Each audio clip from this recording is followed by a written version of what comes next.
Hello, good afternoon or good evening, wherever you are tuning in from.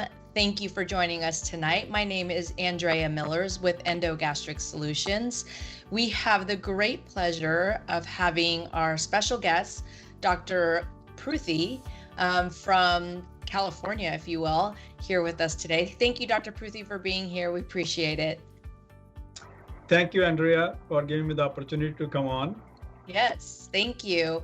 And also we have Karen Girth from Endogastric Solutions, who will be popping in every now and then to ask the questions that you guys may have tonight. So this is live, just reminding everybody. And if you have a question, please feel free to type it into the comment section, and we'll do our best to answer all your questions tonight. Before we start, I do want to give a little background on Dr. Pruthi. Dr. Jatinder Pruthi has been practicing as a gastroenterologist and liver specialist for over 20 years. He graduated from the prestigious Government Medical College in Patiala, or I think I'm saying that right, Dr. Pruthi, I'm not sure. Patiala. Patiala, thank you, in Punjab, India. And he completed his residency in internal medicine at New York Methodist Hospital in Brooklyn, New York. He then went on to complete a fellowship in gastroenterology at the Los Angeles Medical Center at Kaiser Permanente in Los Angeles. The fellowship included advanced training in therapeutic endoscopy, ERCP, and transplant hepatology. Dr. Pruthi has co-authored over 14 research papers and is an active investigator for OM research. So again, Dr. Pruthi, thank you so much for joining us this evening. We're very excited to have you here.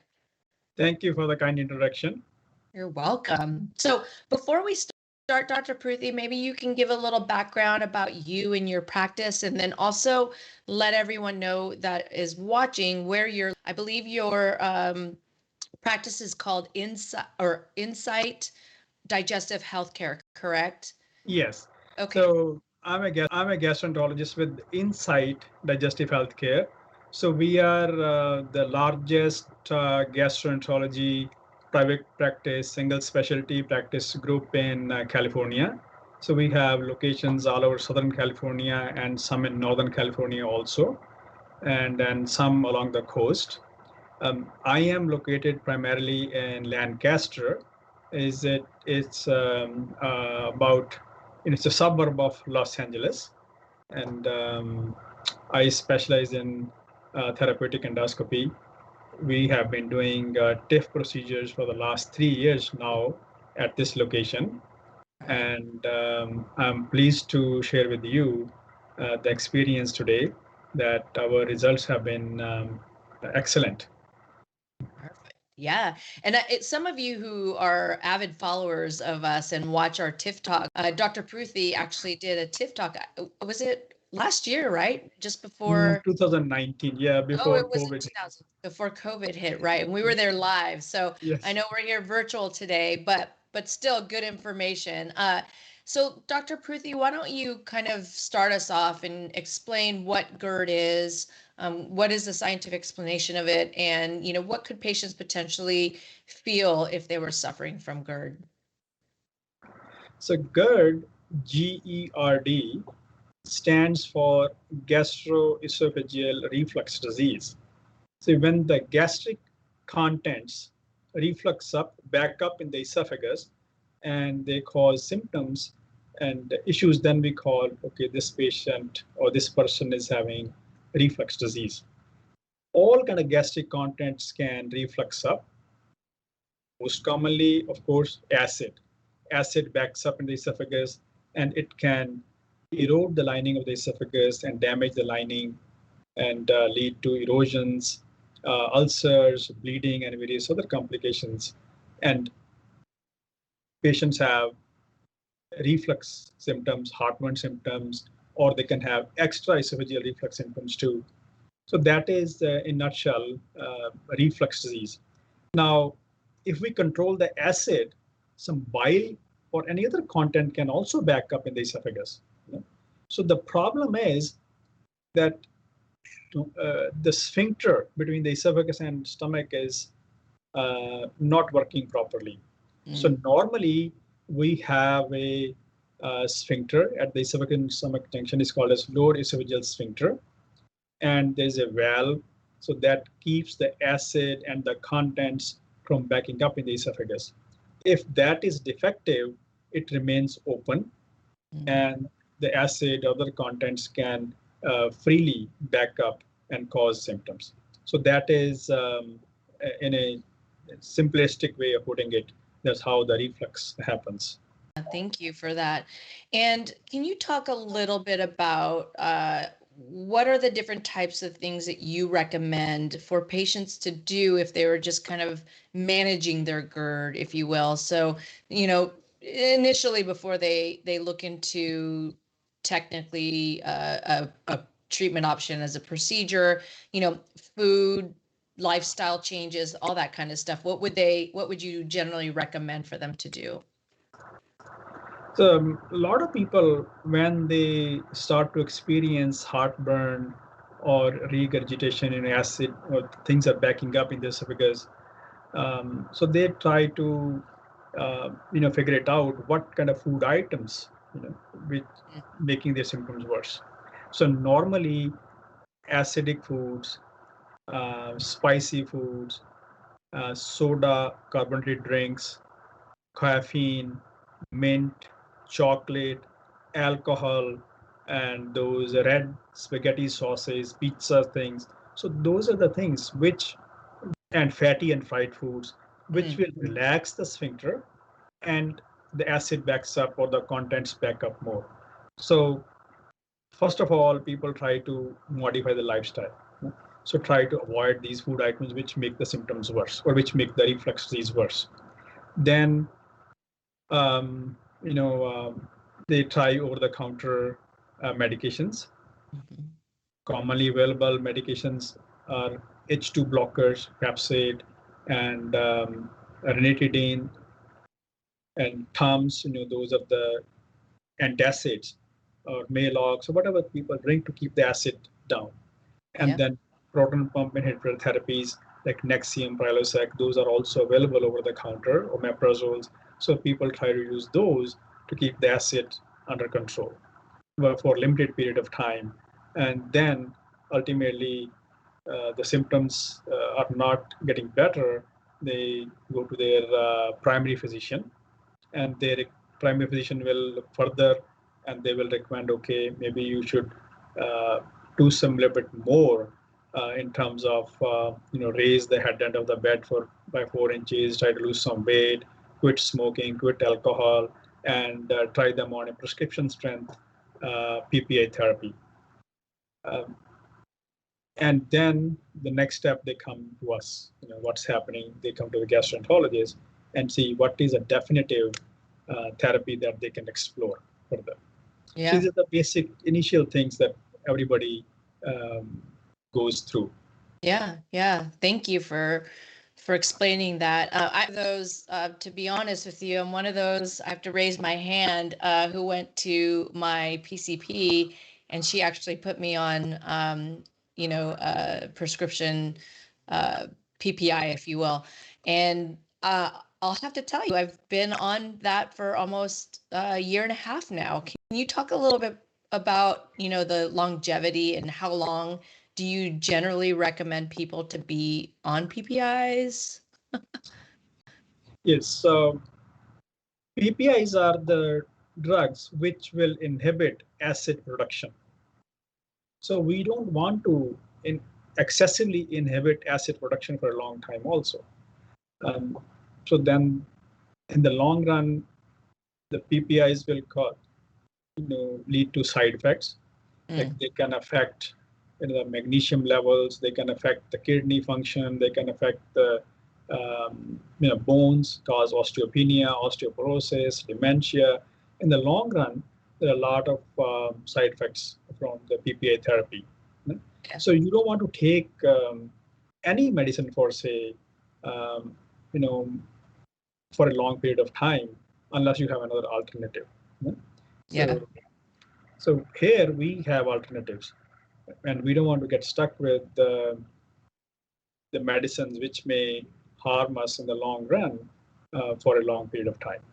Yeah, yeah. Um, What do you recommend patients to do? So someone like me, where I've just been, okay, it's working to some degree. I still have episodes of acid reflux, and sometimes really bad, but I just keep taking. I am like the worst patient, right? I should know better, especially for what I do. Do you suggest that they go to their primary care physician and let them know that I probably need to see a GI to get further tests? And then what types of tests do you recommend to determine whether or not, a treatment option such as the TIF procedure is right for them? yes, yes. That's a good question, Andrea. Um, so you don't want to keep taking medicine unnecessarily for a long period of time. Now, particularly if the disease symptoms are not under good control, you got to go back to the doctor and ask for a referral to a specialist. Or if your insurance allows, just go call the specialist directly and see what they have to offer. Now, let's go back to the basic problem. Basic problem is that the defect is in the sphincter and the valve. So it's an anatomical, mechanical problem. Right. Now, we give PPI to reduce the acid production so that there is less acid and less acid will back up. But that does not fix the mechanical problem or the anatomical problem that is leading to the acid reflux in the beginning. So a Right. lot of people will end up getting stuck on the PPI therapy or the acid suppression therapy for a long period of time, you know, because it's not fixing the underlying problem. Unless we fix that sphincter, acid reflux will continue. Now, Right. if the acid reflux continues, it can lead to various complications. As we discussed in the beginning, acid backs up, it causes erosions, it can lead to ulcers, which can bleed, and you can have a scarring from the healing of the ulcers, and problem swallowing comes in. Food tends to get stuck. When we every Thanksgiving time or holidays time, festivities, people are eating more. If you have chronic acid reflux, they have ulcers. They have taken PPI therapy. The ulcers heal. They form a scar, and the food gets stuck, and they end up in the emergency room with a piece of meat stuck in there or any foreign object stuck there. Right. So that's one of the complications of reflux disease. Now, if the acid keeps backing up, it damages the lining of the esophagus, and the lining heals, and the new lining that comes out, it can be a Barrett's lining, Mm. which carries the risk of turning into esophageal cancer. So if you look at the data, the incidence of esophageal cancer is going up Mm. because acid reflux, we are seeing more and more, and it's leading to the esophageal cancer.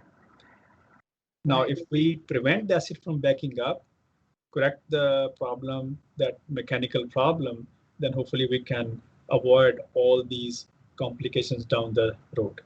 Right, right. So what I'm So hearing is it's kind of like the PPIs are like a band-aid, or it's stopping the symptoms, but it's not stopping the reflux. yes, and then you asked about the testing. Yes. What kind of testing we should do? Um, so when the patient comes, we look at the alarm symptoms. They have anemia, they have nausea, vomiting, difficulty in swallowing, or they have any kind of bleeding going on. So, and they are close to 50 years of age. We do endoscopy. Right. We look into the esophagus and stomach with a video camera. It's a very simple test. You have to be empty stomach overnight, come to the endoscopy center. We'll have sedation or anesthesia, whichever way it's done at your center. We put the camera and look at the esophagus and stomach and see what's going on. So that gives us pretty good idea what's happening with the esophagus and the reflux. Then we can also do pH monitoring, 24-hour, 48-hour, up to 96 hours. We can attach a pH probe. It's a small little chip that measures how much acid is backing up, and that gives us a confirmatory diagnosis of acid reflux. Then we can do esophageal manometry to see how the esophagus is moving properly or not. See, esophagus is not just a solid tube. It's a dynamic organ that moves and propels the food down and that propels the acid down. So all these testings will give us a fairly good understanding of how the esophagus function is going, and then whether this patient will benefit from corrective corrective surgery to fix the sphincter. Perfect. Yeah. Thank you. And then another thing that we can see is when we do endoscopy, we can look at the hiatal hernia. The hiatal hernia means, see, when the sphincter is loose and the opening in the diaphragm is the muscle between the chest and the abdomen. If that opening is bigger and the part of the stomach moves up into the esophagus, that is called hiatal hernia. Right. If the opening is bigger and the stomach moves up. So if that is there, then definitely you can keep taking medicine and it's not going to work. Medicine will temporarily keep the acid under control. As soon as you stop it, acid is going to back up and you're going to be back to the square one. Yeah. Thank you. I'm glad you brought up the hiatal hernia, as that is a big part of it most of the times, right, Dr. Pruthi? Yes. Yeah. We're going to pause for a moment, and I see some questions that have popped up. So if we want, Karen, if you want to get through, ask some of the questions that have popped up. Yeah, thank you so much. We have a couple questions. Stephen would like to know Hill procedure, partial or full versus TIF procedure for hiatal hernia. Which one is better? The procedure for hiatal hernia is to fix the sphincter, to fix the opening in the diaphragmatic hiatus. The TIF is the procedure where we reconstruct the valve. So there are two components to it. So one is the opening in the diaphragm is bigger, and the surgeon will close that, make this opening at the appropriate size. Then we go in with the TIF procedure, we lengthen the valve and construct the valve so that now we have a dual protection. Now, I can bring it up that there's a good opportunity to talk about how do we do this procedure. He asked the question right on the spot. See, yeah. We do procedure. Mostly it's done combined procedure. The surgeon does most of the time laparoscopically or robotically. They fix the hiatal hernia. They make the hiatal opening smaller, and if the stomach has moved up into the chest, they will bring it down and reposition in the abdomen and lengthen the esophagus. So that part takes care of the hiatal hernia issue. And they make the opening tighter with the hiatus opening. Sometimes they may have to put a mesh in there so that it doesn't open up again. So that takes them about an hour or so in our area. Then we go in with our instrument and we catch hold of the esophagus and the stomach junction area, and we reconstruct the valve. So that will prevent the acid from backing up. So we have fixed the hiatal hernia, we have fixed the valve, and of course, the patients do very well with this combination treatment. Perfect. Yeah, we call that the CTIF, the combined hiatal hernia and TIF procedure.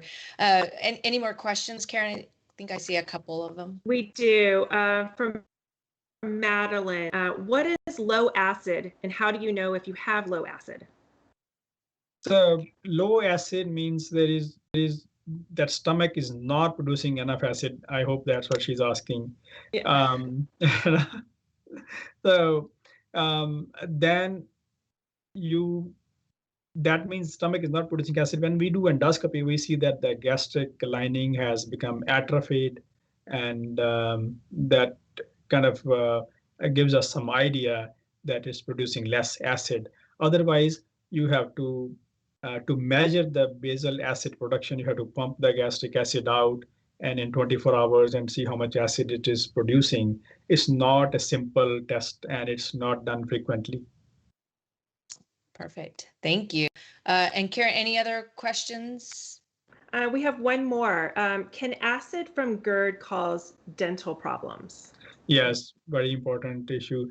Those are the extra esophageal manifestations of reflux disease.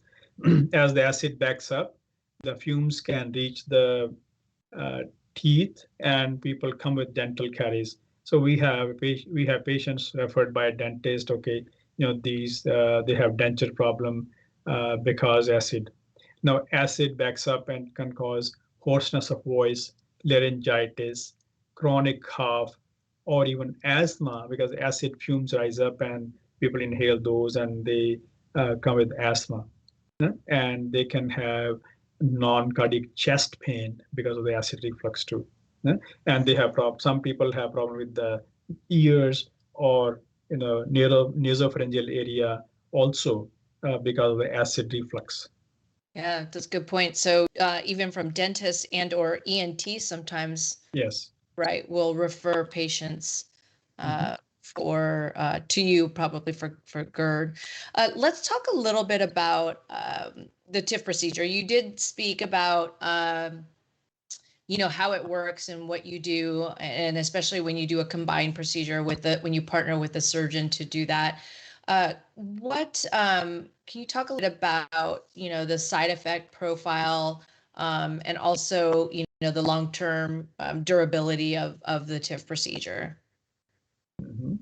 So TIF procedure, the way we do it, mostly it's done combined now, but it can be done alone also. If there is no significant hiatal hernia and there is just a patulous lower esophageal sphincter, or it's a gaping sphincter, we call it, then I can just go in and just do the TIF alone. Yep. TIF alone versus TIF with hiatal hernia, the results are good. But thing is, you have to select the proper candidate, proper patient, and have a proper plan that, okay, this patient is suitable for what kind of procedure. Okay? So once we have decided that, then let's say we do combined procedure. The patient comes in the hospital morning time or whatever time you select.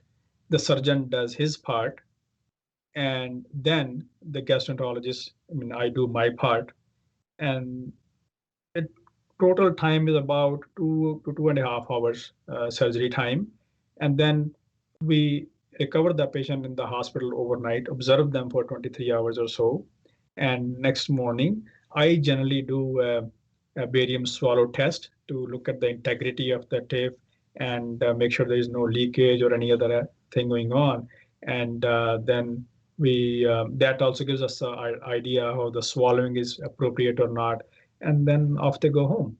The recovery period is about 4 weeks or so. Within 1 week, their pain level goes away, pain gets under control. Initially there is significant pain, but then it gets better and better. They're able to swallow, and over the next month or so, they're able to taper off their PPI therapy, and regurgitation symptoms are gone. So they do much better. We tell them to go on a liquid diet for a week or so. There's a diet plan that is provided, and the communication is clear and instructions are very clear. The pain management is very appropriate, and the outcomes are also good. Yeah.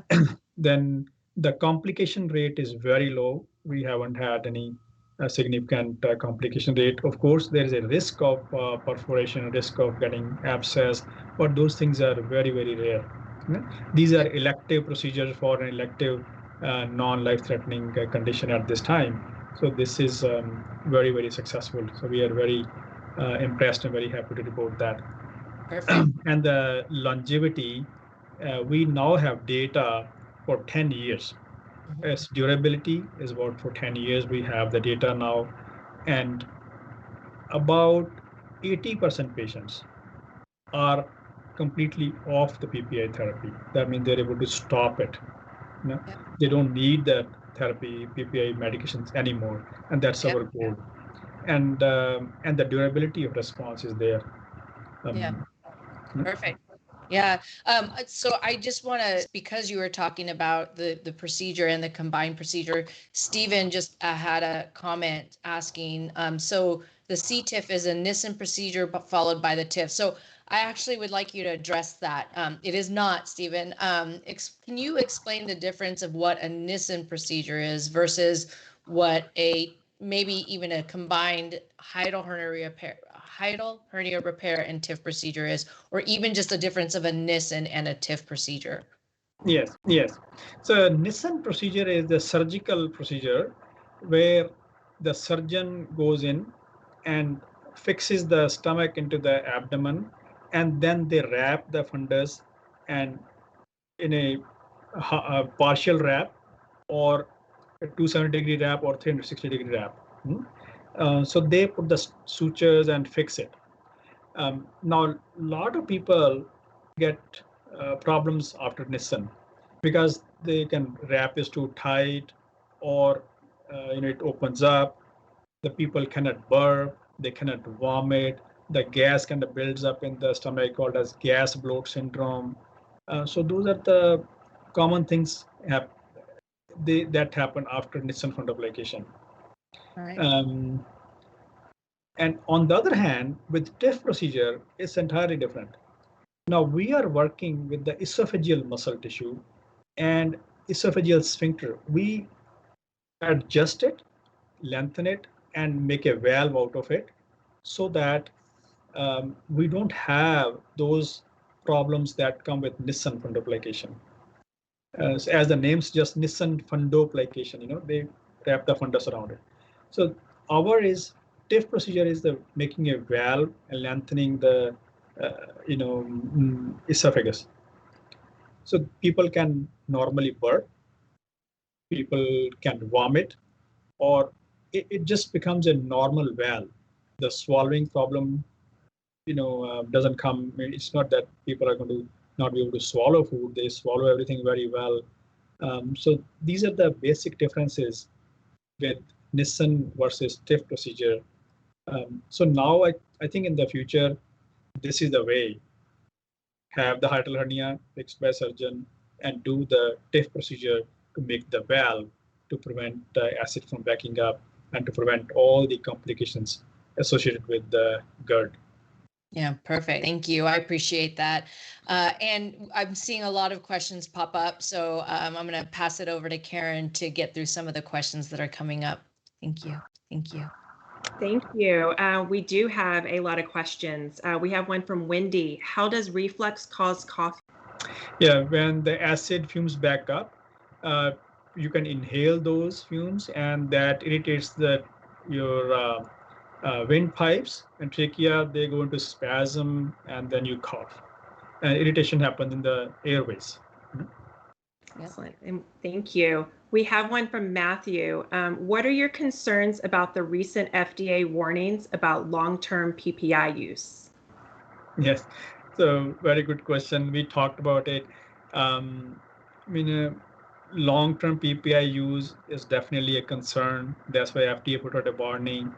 Unfortunately, a lot of people are on it, and a lot of people have taken long-term PPI therapy. So now we have an opportunity to fix the issue, because the problem is a mechanical problem, it's an anatomical problem, and we are trying to fix it by reducing the acid production, and that doesn't work. So we have to fix it so that we don't have to reduce the acid production. Let the stomach do its work. It needs to produce acid, and we need acid to digest food. So we don't want to take PPIs for long term. Long-term side effects can be on the kidneys, brain, bones, electrolytes, so many things, and gastric carcinoids. But no gastric cancer has been reported though. But still, we want to be careful and fix the problem, whatever it is. Yeah. Thank you. Thank you. We do have a few more, one from Angela.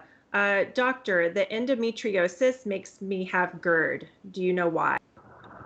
It's probably, I'm not aware of any data with endometriosis causing GERD, but my feeling is logically thinking if there's a abdominal pain, gas, bloating, or things going on, and then it affects the motility of the esophageal system and stomach system, and maybe that's causing the regurgitation acid back up. But per se, endometriosis should not affect the GERD.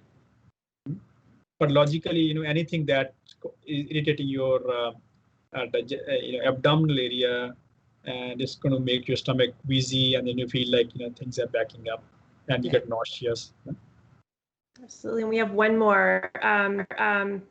This one is from Maria, and she says running, jogging, or heavy exercise can trigger acid reflux. So I guess is that true? Can it cause acid reflux?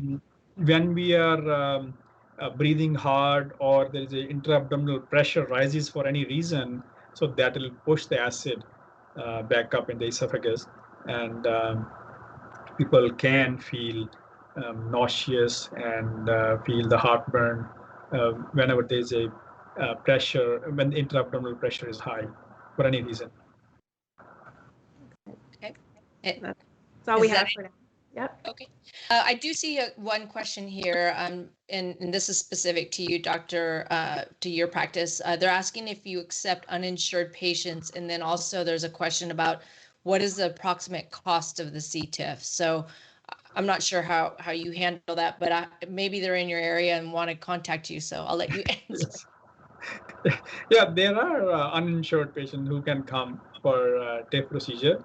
I don't know all the cost offhand, but I'm sure there are some things can be worked out. Whatever the cost of the hospital charges, or the endoscopy charges, or whatever the fees are, we can help them. Perfect. So you would just recommend them to call your office, and someone can talk to them. Perfect. Wonderful.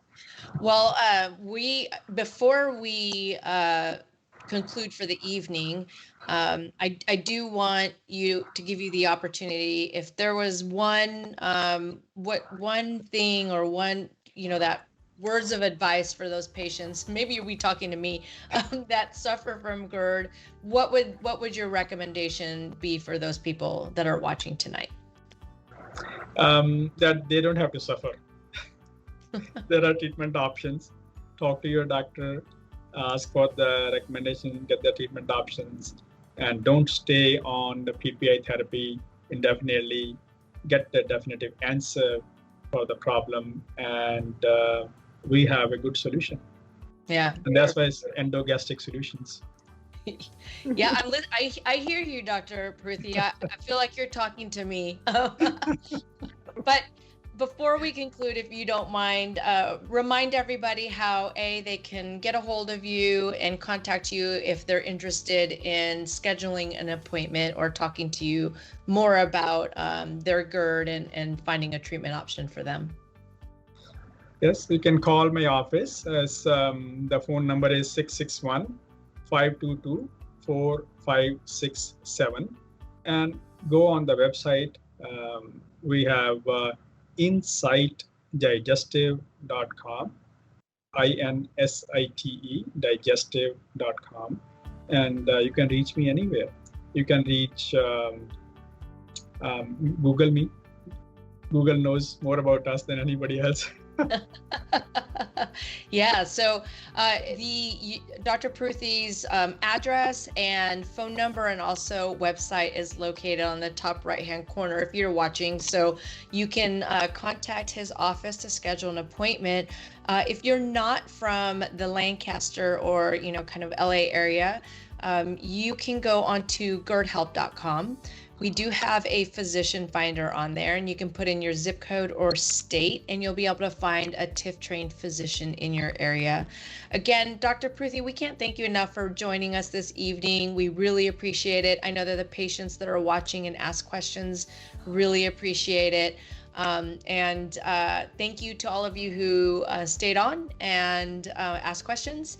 And hopefully we have a TIF Talk every Tuesday night. So please feel free to catch us next time on our next TIF Talk. Dr. Pruthi, thank you again. Have a great evening. Thank you, Andrea. You're welcome. Thank you, Karen. Thank you.